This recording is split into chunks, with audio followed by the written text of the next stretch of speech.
মেয়েদের কোন অভ্যাসটা একদমই ভালো লাগে না? কিচ্ছু না, মেয়েদের একটা জন্মসূত্রে পাওয়া অভ্যাস, এটা আমার মারও আছে, এটা আমার বোনেরও আছে, এটা আমার বান্ধবীদেরও আছে। জীবনে প্রেম করেছিলাম, আমার ওই প্রেমিকারও ছিল। যদি জিজ্ঞেস করা হয় হঠাৎ করে চুপ করে থাকে, হ্যাঁ চুপ করে থাকে, কোনো কথা বলে না। তখন গিয়ে যদি জিজ্ঞেস করি কি ব্যাপার, প্রবলেম, কিচ্ছু না। আমি এই কিছু না বলার পরে যদি কোনো পুরুষ মেনে নেয় যে আসলেই কিছু হয়নি, আর পুরুষটা যদি চুপ থাকে, ওর জীবন শেষ। ওর জীবন শেষ। কখনো যদি কোনো মেয়ে, এটা আমার সকল পুরুষ ভাইদের জন্য বলছি, কখনো আপনার মা হতে পারে, বোন হতে পারে, স্ত্রী হতে পারে, প্রেমিকা হতে পারে, বান্ধবী হতে পারে, কখনো কোনো মেয়ে যদি দেখেন চুপ করে কোনো কর্নারে বসে আছে, মানে আপনি তাকে যদি জিজ্ঞেস করেন যে কি হয়েছে, সে যদি বলে কিছুই হয়নি, বিশ্বাস করবেন না।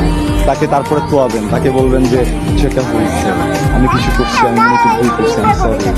এইভাবে মানে যদি ভুল নাও থাকে, একবার দুইবার সরি বলবেন, দেখবেন ঠিক হয়ে যাবে, একটু প্রশংসা করে দেবেন।